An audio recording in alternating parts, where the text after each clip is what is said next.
What's up guys, welcome back to Tamara Recipe. So in the pot I have my dried gungo peas.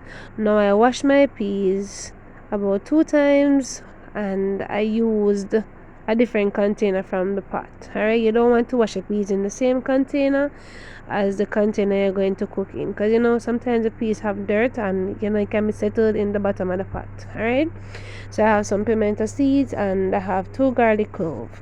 Now I'm gonna add about 3 cups of water.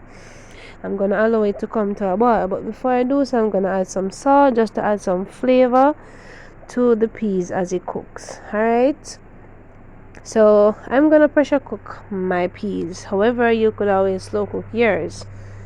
Alright guys, so the first method me like. So if you like slow cook it guys, whether I slow cook or you pressure cook it, it's still gonna taste good. Alright, so I'm gonna allow it to come up to a boil and then I'm gonna come back and I'm gonna sink my peas, of course, because you know you have to sink your peas. Alright, so in Jamaica we say we sink your peas because you know as it boils they will circle, them will come up on top, so you don't want them to be on top because the peas now gonna cook evenly.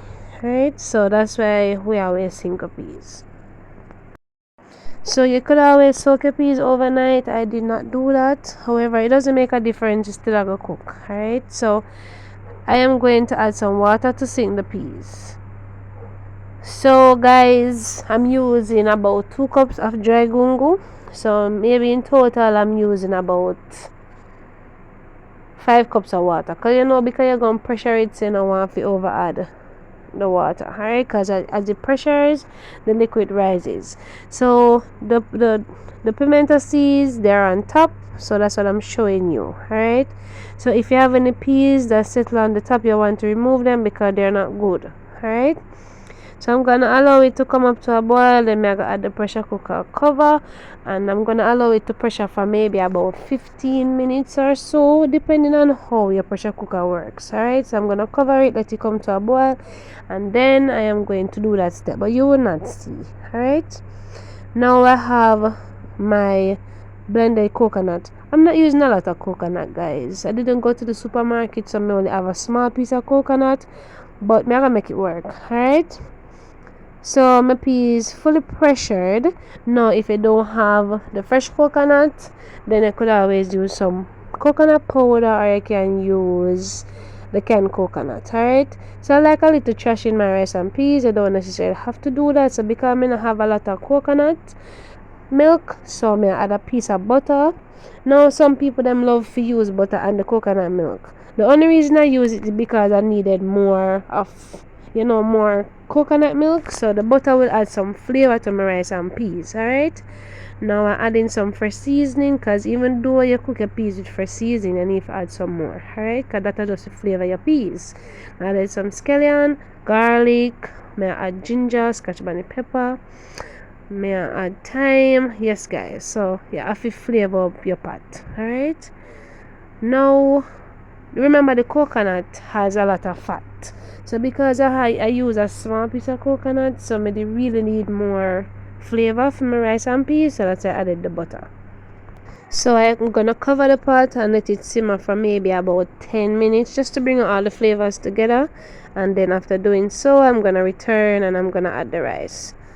Now I'm gonna add some white rice. You can add any rice that you like, but make sure you don't wash your rice until the water runs clear. Right, and make sure you drain off the excess water.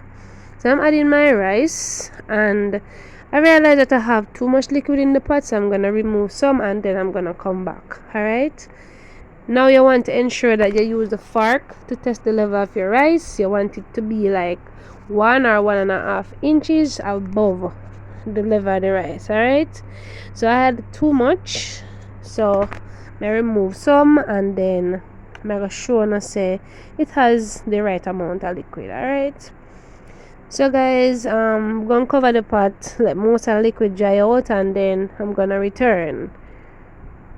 So guys, I must apologize, I don't know where the other clip for the video there when they are shown now. After the liquid almost fully dry out, I reduce the flame and let it steam on a very low flame.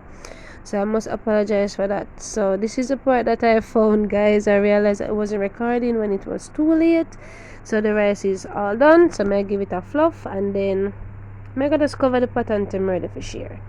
Alright, so this is a short video. However, I have a more detailed rice and peas video where I did some red peas, some kidney beans. So if you like, you could always check out that video. I'll leave it in the description box. Thank you so much for watching. Stay blessed.